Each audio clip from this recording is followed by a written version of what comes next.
Hello, everyone, and welcome back. I'm Steve, And I'm Scott. and together we are Backyard Musings in the backyard in Apple Valley. Science and Technology Channel. Are you an expert? I am not an expert. Am I an expert? I am not an expert. Neither am I. But we report on what experts say.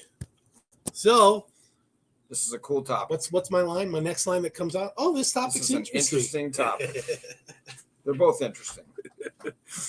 NASA's DRF helps machines from different sectors share data securely and make smarter decisions, turning everyday travel into a coordinated, predictive experience. Imagine cars that don't just respond to what's in front of them, but predict what's coming, thanks to real-time conversations with road signs. I didn't know that road signs talk. They have like a little electronic thing. I guess they do. Weather systems and other vehicles. This futuristic vision is getting closer thanks to NASA's Data and Reasoning Fabric, DRF, a powerful framework enabling secure, intelligent data sharing across diverse technologies. Originally designed for autonomous drones, DRF is now being adapted for safer, smarter ground transportation, where collaboration between systems can make travel more efficient and intuitive and probably pleasurable. I guess. They left that out, but that's what I'm thinking. Okay. Would you like to know more? So imagine your car could communicate with traffic signals, other vehicles, and road systems as you drive. These real-time conversations would allow your car to anticipate what's ahead, such as a truck slowing down to make a turn, or a hidden traffic light turning red, a school bus with crossing lights on. Yep. At the same time, the system can navigate you towards the nearest charging or fuel station and prepare your brakes and windshield wipers for incoming rain based on weather updates. Yeah, cool. Good information. Making this kind of intelligent travel possible requires seamless communication between a wide range of systems, from private companies to government agencies, each using their own proprietary technology. Yeah, they're not talking to each other because it's proprietary, like Apple versus IBM. That stuff they don't mix. Yeah, no. The challenge is finding a way for all of them to securely share data in real time while maintaining safety, privacy, and efficiency.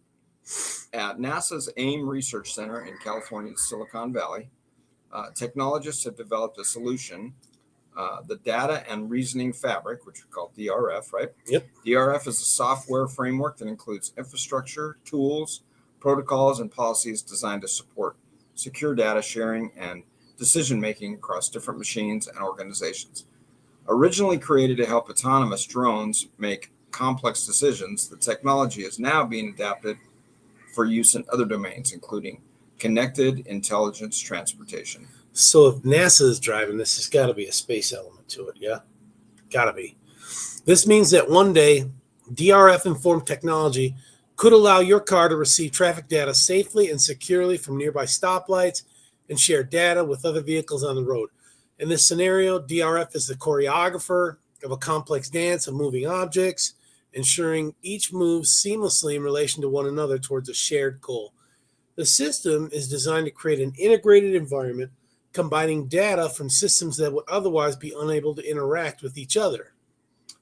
Quote, DRF is built to be used behind the scenes, says David Alfano, chief of the Intelligent Systems Division at Ames. Continuing on with the quote, companies are developing autonomous technology, but their systems aren't designed to work with technology from competitors. No, that's understandable. Yeah, like you were just saying, right? Yeah. The DRF technology bridges that gap, organizing these systems to work together in harmony, unquote. Traffic enhancements are just one case for this innovative system. The technology could advance how we use autonomy to support human needs on Earth, in the air, and even on the moon. To illustrate the technology, here's the space part. To illustrate the technology's impact, the DRF team worked with the city of Phoenix, Arizona State University, thank you very much, on an aviation solution to improve transportation of critical medical supplies from urban areas out to rural communities with limited access to the resources. An autonomous system identified where supplies were needed and directed a drone to pick up and transport supplies quickly and safely. Again, another quote, all the pieces need to come together, which takes a lot of effort. The DRF technology provides a framework where suppliers, medical centers, and drone operators can work together efficiently. And that is said by Mustafa Al-Delbaki, senior computer scientist at Ames. Again, going on with a quote, the goal isn't to remove human involvement, but help humans achieve more. The DRF technology is part of a larger effort at Ames to develop concepts that enable autonomous operations while integrating them into the public and commercial sectors to create safer, efficient environments. Quote, at NASA, we're always learning something. Hopefully, they're always learning something. There's a silver lining when one project ends. You can identify a new lesson learned and a new application or a new economic opportunity to continue and scale that work, said Supreet Kaur. I think that's Cherokee. Sure. I think that's Cherokee. No, I think it's probably Indian. Indian. Okay, Supreet Kaur. Not that kind of Indian, East Indian. Not native? No. Okay.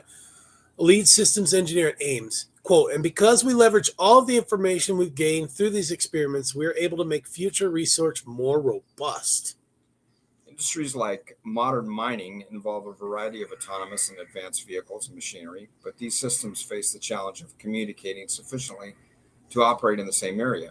The DRF's technology's choreography might help them work together, improving efficiency. Researchers met with a commercial mining company to learn what issues they struggle with when using autonomous equipment to identify where DRF might provide future solutions. My brother-in-law is, well, a couple of them are mining engineers. So I probably should have got him on this show to talk about that. Dang it. Quote, if an autonomous drill is developed by one company, but the haul trucks are developed by another, those two machines are dancing on two different sets of music. Right now, they need to be kept apart manually for safety, said Jonathan Stock, chief scientist for innovation at the Ames Intelligent Systems Division. Quote, the DRF technology can harmonize their autonomous work so these mining companies can use autonomy across the board to create a safer, more effective enterprise.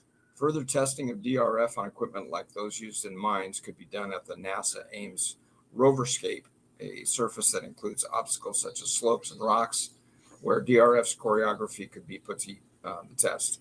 Stock also envisions DRF improving operations on the moon. Autonomous vehicles could transport materials, drill, and excavate, while launch vehicles could come and go. These operations will likely include systems from different companies or industries and could be choreographed by the DRF. Yeah, sounds like a collective hive working together to make sure everything is, going well. Yeah, so you mentioned you've got a couple of family members that are mining engineers. So my son works for a large mining company in Utah, and he drives a haul truck, I guess is what they call it on this thing. It's one of those big Uke trucks. Big one. And they're, they drive along like 5, 6, 7 miles an hour, but during inclement weather, they got to kind of take that easy. Well, you could, with a system like this, that truck could govern itself down, right? So where it would take a little bit of safety issue from the driver. The last couple of years that I drove a school bus, we had a couple of buses that were equipped with some type of system where if you got too close to a car, there was supposed to be some kind of a cushion between your bus and the next car, right? Mm-hmm. Well, if you got too close, the bus would slow down. The brakes would engage. Right? Yeah, that's or cool. if you started to slide. Well, go sideways. Yeah, it would. Correct you. We've got that corrective in our car and our truck. So you get out of the lane and it puts it back. Right. And what is that? There's cars out there, right? Is Tesla one of them that has like self-driving car, right? Yeah, they tried that for a while, and I could see that with like robotics in a factory. They're going the same pattern every day. You think that would help NASCAR, the drivers? No. Take the drivers out of there, I guess. Be like remote control. So, but anyway, yeah, it's happening. I think it's cool. Yeah. We're not losing control, right? We're not being taken over by the bots, the AI, Terminators. It's still got to be, progress by. Tamp it down. Yeah, it's got to be programmed by man. Man's still going to have their fingers on it. So maybe that's a detriment, actually, but we'll see. But cool story. All right, folks. Thanks for joining us. Take care, everyone. Have a good day. Catch you in the morning.